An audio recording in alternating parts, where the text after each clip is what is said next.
Querido Padre Tiago, meu filho, meu irmão, meu amigo, querido povo da paróquia Nossa Senhora do Rosário, meus netos agora, né? Se ele é meu filho, vocês são os meus netos. Acho que eu já estou chegando naquela idade de sacerdote que eu já estou ficando mais avô do que pai. E para mim é uma alegria muito grande. Para mim é uma alegria muito grande. Queridos irmãos, queridas irmãs, nós estamos reunidos para celebrar essa novena de Santa Teresinha do Menino Jesus, mas nós queremos nos colocar na dinâmica de viver comunhão com o nosso Deus, que é maravilhoso. Viemos aqui por causa de Deus, viemos aqui porque o Senhor nos puxou pelo coração. Assim como diz o profeta: seduziste-me, Senhor, e eu me deixei seduzir.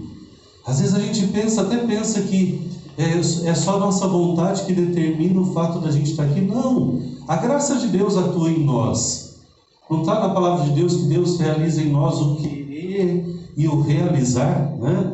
Para querer, Deus age em nós, para realizar também. Então estamos aqui porque o Senhor nos puxou pelo coração. O Senhor nos puxou, nos chamou. Aliás, a palavra assembleia significa justamente isso. Aqueles que foram chamados, congregados, reunidos.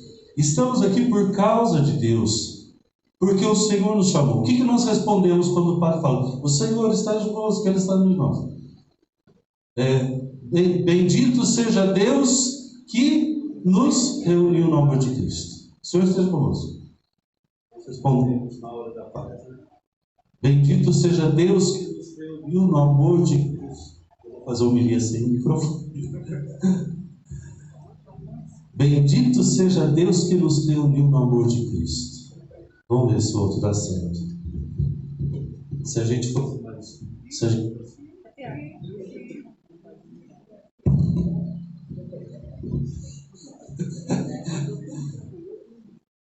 Fiquem tranquilos, nós vamos pregar, né?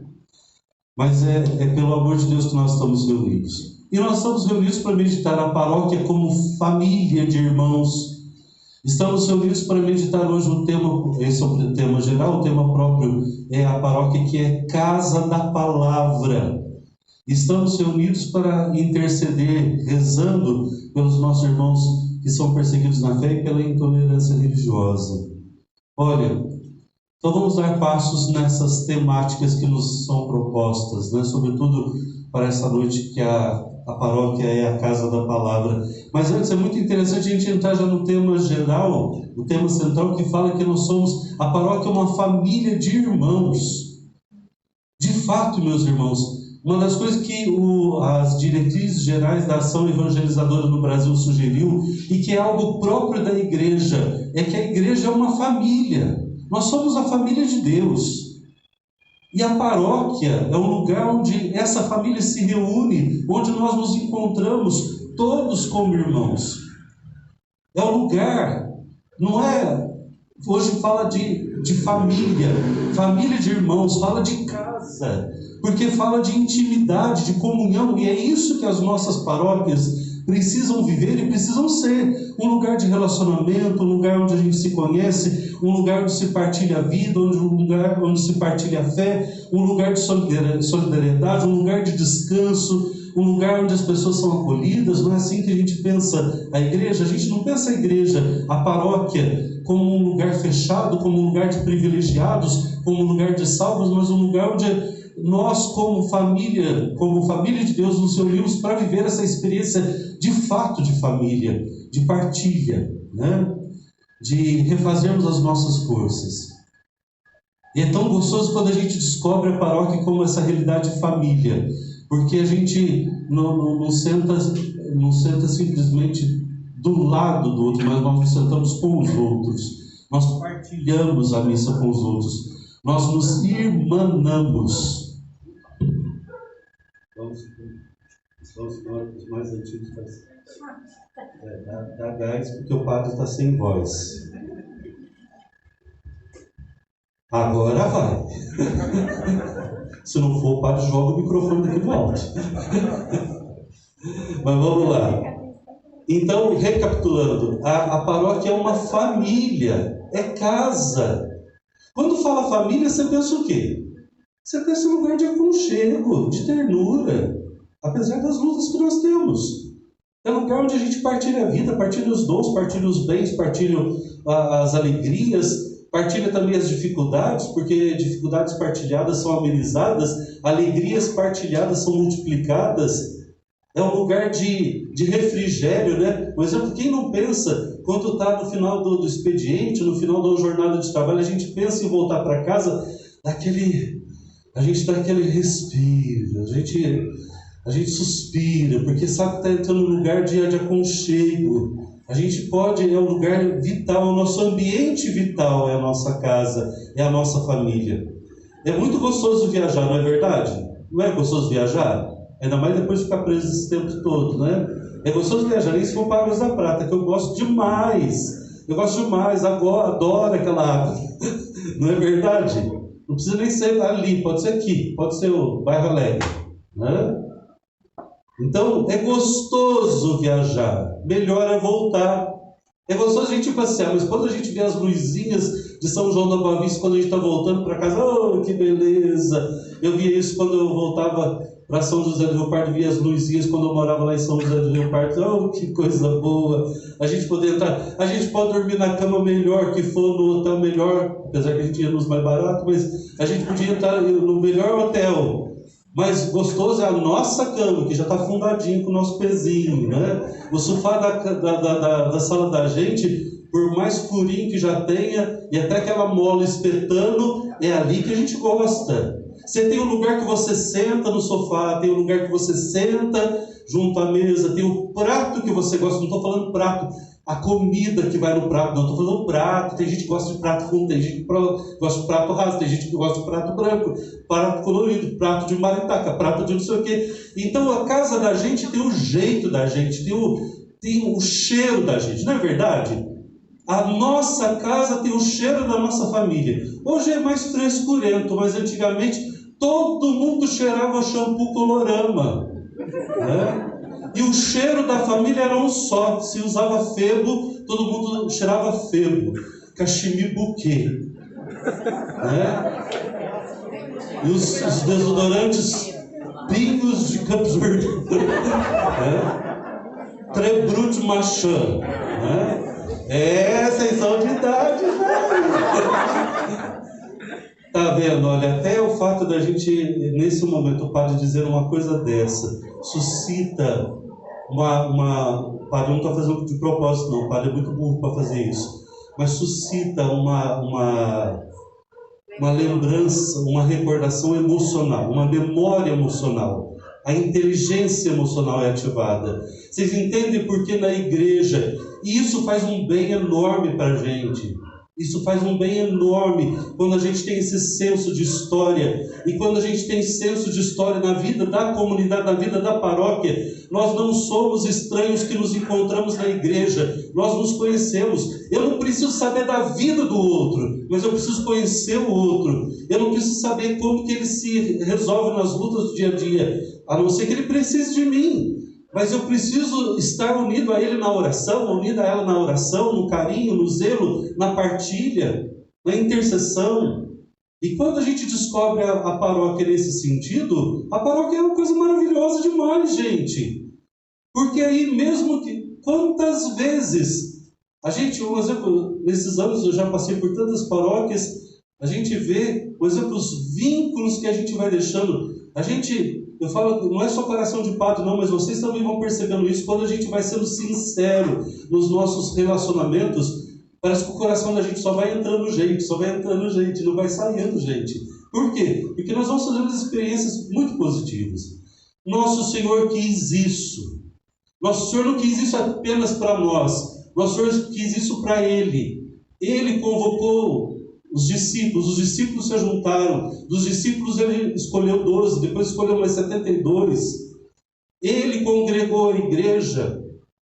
Ele quis ter contato e zelo, relacionamento de família, com Marta, com Maria, com Lázaro em Betânia. Betânia era um lugar de descanso de nosso Senhor. Vocês estão entendendo que não é uma coisa que nosso Senhor pensou só em nós, Ele fez a experiência.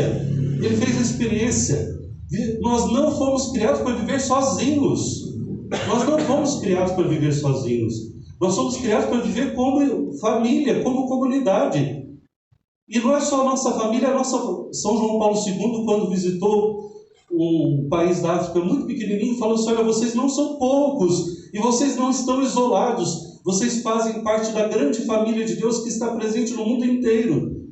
O padre fica feliz demais, não é porque eu sou padre, não. Mas a coisa mais gostosa é chegar aqui e me sentir em casa. É a minha casa. Você pode sair daqui para o Japão, sentar lá na Catedral de Tóquio, Japão. Tantas capitais que eu padre cabeça. Você pode sentar lá. Você não vai entender nada que eles vão falar, mas você vai saber que eles estão celebrando a Eucaristia. E você vai falar assim, respirar e falar assim: eu estou em casa, eu não estou fora da minha casa, eu estou no meu ambiente vital.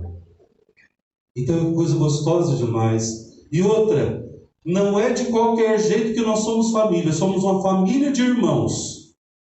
Porque eu quero sublinhar uma coisa muito importante. Lá no capítulo 23 de São Mateus, Jesus Cristo faz uma crítica severa aos fariseus, dizendo que eles querem os primeiros lugares, eles disputam ser honrados, ser louvados, aplaudidos, que eles se colocam como superiores, querem ser honrados, são chamados de mestres, de guias. Nosso Senhor fala assim: entre vós não deve ser assim, não. Um só é o vosso mestre. Lá no capítulo 23, versículo 8 e versículo 9, no finalzinho do versículo 8, fala assim: vós sois todos irmãos, e um só é o vosso Pai, aquele que está no céu. Então, quando na comunidade não existe superiores nem inferiores, não existe gente nem importante nem menos importante, não existe aqueles que são essenciais, aqueles que são descartáveis, aí sim essa família se torna verdadeiramente família, porque todos são importantes. Uma vida importa, gente. Uma pessoa importa. Por isso que a gente entende quando o nosso Senhor falava de deixar as 99 e ir atrás daquela que se perdeu. Porque era só uma só. Não é uma só, não. É uma pessoa. E todos nós devemos ser responsáveis uns pelos outros, porque somos irmãos. Agora, a igreja é família de irmãos, mas a igreja é casa da palavra. Olha, isso aqui definiu as diretrizes gerais da ação evangelizadora no Brasil, documento da CNBB. Lá fala assim que a igreja, a paróquia, ela é edificada em cima de 4 pilares, né?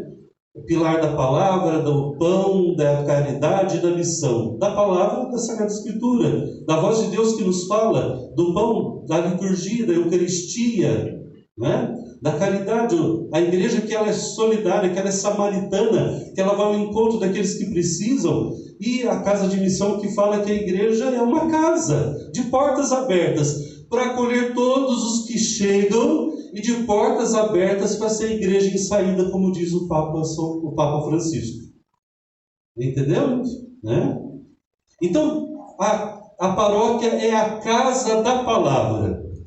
Nós estamos no mês de setembro. Quando entrar setembro e a boa nova andar nos campos, é o mês mais bonito do ano. Foi no final do mês que Santa Teresinha faleceu, dia 30, não foi? Depois ela não pôde ficar no dia 30 porque já tinha São Jerônimo, que era doutor da igreja, ela teve que pular para o dia 1º. Mas o dies natalis de Santa Teresinha foi em setembro. Quem faz aniversário, não entre nós aqui, quem faz aniversário dia 8 de setembro? Nossa Senhora. Dia 7 de setembro. É um mês lindo, mas não é por isso. É mês da primavera. Vamos pedir que seja de fato um mês de florescimento, de renascimento. Depois, nessa reta final de pandemia, se Deus quiser, que seja um tempo de renovação. novos tempos, que os tempos de tribulações sejam lugar para tempos de consolação, de consolações, de alegrias no Senhor. Mas setembro é o mês da Bíblia. Agora tem uma diferença muito grande. A igreja é a casa da palavra. Eu não quero que vocês se escandalizem. A igreja é a igreja da palavra, mas a igreja não é a igreja do livro. A igreja, talvez alguém faça, mas o livro é importante. É importante. É importante enquanto contém, por isso que a igreja venera. A igreja venera as Sagradas Escrituras. Em alguns lugares, por exemplo, os catecúmenos, aqui tem várias comunidades catecumenais, por exemplo, nos Redentores Máteres, nos seminários, tem o sacrário onde tem a reserva eucarística, e tem perto do sacrário o altar onde se guarda o evangeliário. A igreja venera a Sagrada Escritura. Nas festas solenes entra com o evangeliário, geralmente com capas especiais, ou sem capas especiais, porque não é a capa que vai dar o valor para a palavra. A igreja venera, mas a igreja reconhece que enquanto está ali é letra morta. E a palavra, ela tem que ser palavra viva. E ela tem que ser palavra viva quando não é apenas um livro a ser venerado, mas é quando é um amor, um coração aberto, nosso coração aberto para acolher a palavra viva de Deus. E a palavra viva de Deus, no sentido teológico dizendo, é o próprio Filho de Deus. O que nós rezamos no Ângelus, que é tirado lá do prólogo do Evangelho de São João? E a palavra de Deus se fez carne e habitou entre nós. Jesus Cristo é a palavra viva de Deus. Jesus Cristo é a palavra, por Ele foram feitas as cartas, os hinos cristológicos que tem em Colossenses, tem outras em Filipenses, fala de Jesus Cristo como através do qual o Pai fez todas as coisas. Por Ele todas as coisas foram feitas. Então é a palavra divina. Ele é a palavra eterna. É a palavra viva. Jesus Cristo é essa palavra viva. Como é importante a gente acolher esse Jesus, que vem a nós, que fala a nós, que fala ao nosso coração. Quando se proclama, isso está na Sacra Santo Concílio, quando se proclama a palavra, as Sagradas Escrituras na Santa Missa, na liturgia, assim como Jesus se faz presente na consagração, Jesus Cristo também se faz presente na hora da proclamação. Não é duas presenças diferentes, mas ele é presença real aqui, como é presença real ali. É Deus que nos fala, não é alguém que simplesmente proclama a palavra, mas é Deus que está nos falando e fala ao nosso coração. Eu fico pensando como às vezes a gente perde e não aproveita a oportunidade de deixar que essa palavra caia em nós. Porque se nós acolhêssemos a palavra como ela deveria ser acolhida, a nossa vida seria transformada passo a passo, dia após dia. Se a gente guardasse, se a gente retesse, se a gente meditasse, se a gente refletisse, se a gente colocasse em prática, a nossa vida seria moldada pela graça de Deus, pela palavra de Deus, porque nós sabemos, Isaías já dizia que a palavra de Deus é eficaz, é como a chuva do céu, é como o orvalho que desce e fecunda a terra e só volta depois de cumprir a sua missão. Que a palavra de Deus é eficaz, diz a carta aos Hebreus, é cortante, penetrante como espada de dois gumes. O padre não está citando passagem por passagem, não. O padre está falando para vocês a importância da gente acolher e não perder tempo. Senão, como diz Jesus na parábola do semeador, veio o inimigo e rouba o que foi semeado em nós. E a gente sabe o que acontece quando alguém abre o seu coração, escuta a palavra e leva a sério a palavra que Deus tem para nós a cada instante. Quando a gente vê nos evangelhos, quando nós olhamos para os evangelhos, nós percebemos a Jesus Cristo que fala e que realiza a sua obra. Aliás, lá na obra da criação, Deus mandava e a sua palavra era eficaz, não era? Faça-se a luz. E a luz foi feita. Deus fala, acontece. Nosso Senhor, pela palavra, como diz aqueles versos do tão sublime sacramento, a palavra do Deus vivo transformou o vinho em pão no seu corpo e no seu sangue para a nossa refeição. A palavra de Jesus transformou. É a palavra que transforma. Nosso Senhor falava e as coisas aconteciam. O leproso dizia: Senhor, se queres, tens o poder de me curar. Jesus Cristo disse: eu quero, fica curado. Por dizer para aquele homem e dizer que ele queria a cura daquele homem ficou curado. Mas a palavra de nosso Senhor curava não só no sentido de curar instantaneamente a enfermidade de uma pessoa, mas quando a gente vê nosso Senhor conversando com a samaritana, a gente vê como que houve ali um processo de conversão, um processo de mudança na vida da samaritana. E Jesus Cristo se coloca na dependência daquela mulher que foi tirar a água ao meio-dia. E na verdade era pretexto para Jesus entrar em comunhão com ela e trazer ela para junto do coração dele. E vai dialogando e vai anunciando, vai dizendo que ele tem uma água melhor, que aquela água as pessoas teriam sede, que a água que ele iria dar, a pessoa não teria mais sede. E ela diz: dá-me dessa água para que eu não tenha que vir aqui buscar mais. Mas nosso Senhor vai revelando inclusive a sua fragilidade, colocando aquela mulher diante da luz e para que ela enxergasse melhor a sua vida. E quando ela se vê iluminada pela palavra do Senhor, iluminada pela presença, pela voz de Jesus, o que acontece? Ela sai correndo, ela deixa o cântaro, ela foi lá para buscar água, ela abandona o cântaro ali, no baldinho ali ao redor do poço de Jacó e sai correndo. Vai chamar o povo da cidade de Siquém, vai dizer: olha, venham ver alguém que falou tudo que eu sou, tudo que eu fiz. Será que ele não é o Messias? Olha onde chega uma pessoa que se deixa tocar pela palavra de Deus, se deixa tocar pela graça de Deus. É bonito, mas você pega os discípulos de Emaús, como seria bom a gente descobrir a riqueza de ter aquele coração, apesar de sofrido. E olha que coisa interessante, coração sofrido, decepcionados, iam para Emaús porque já estavam desanimados com o que acontecia, porque estavam frustrados, porque eles não tinham visto Jesus ressuscitado. Mas quando eles se deixaram tocar pela palavra de Jesus, mesmo sem saber que era Jesus, eles tiveram o coração que estava amargurado, ter um coração aquecido. E depois que eles reconhecem Jesus, ele fala assim: você percebeu que no caminho nosso coração ardia, quando ele nos falava das Escrituras e partilhava, nos ensinava, abria os nossos olhos para compreender a palavra?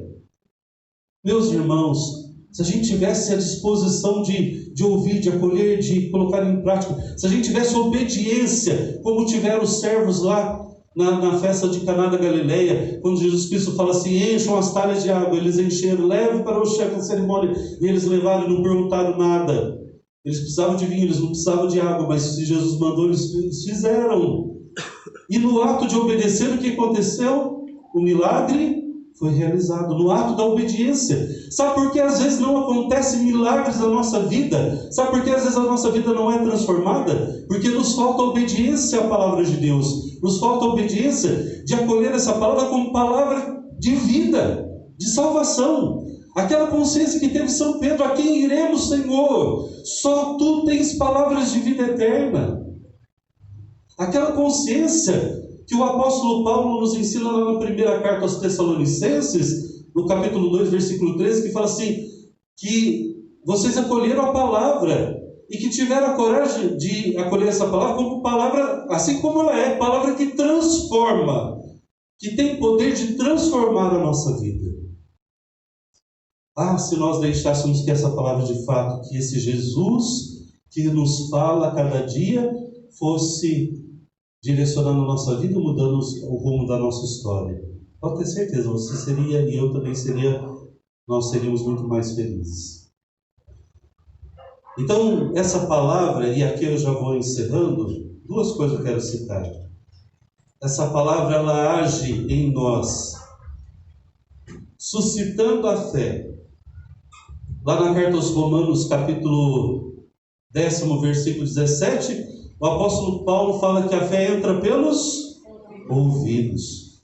Que a fé nos vem da pregação.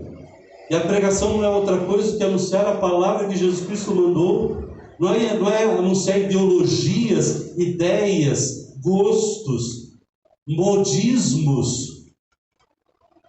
Não é isso, é anunciar aquilo que nosso Senhor quer, é anunciar a verdade do Evangelho. Então, que essa palavra acolhida, ela suscita a fé, ela transforma o nosso ser. Vocês já pararam para pensar a alegria do coração de Zaqueu quando Jesus passa na vida daquele homem e fala: eu vou ficar na tua casa. Mas depois Jesus Cristo foi embora, ele não ficou nada. Ficou sim. É que ele passou, mas ele permaneceu no coração de Zaqueu e da sua família. Transformou. E vamos dizer a verdade, gente, tem coisa que está nas entrelinhas. Se Zaqueu começa com aquela conversa mole dele: ah, Senhor, eu vou dar metade dos meus bens aos pobres, e se eu roubei alguém, eu vou devolver 4 vezes mais. Esse catatauzinho, esse toquinho de amarra-bode, para falar um negócio desse para nosso Senhor, o que vocês acham que ele está falando? Ele está fazendo uma confissão de pecado mesmo. Porque se você nunca roubou, como que você vai dizer assim: ah, Senhor, se um dia eu roubei? Se você tem consciência que você não roubou, você não vai falar assim: ah, se um dia eu roubei, eu vou devolver 4 vezes mais. Ele está falando de questão prática. Eu vou devolver 4 vezes mais.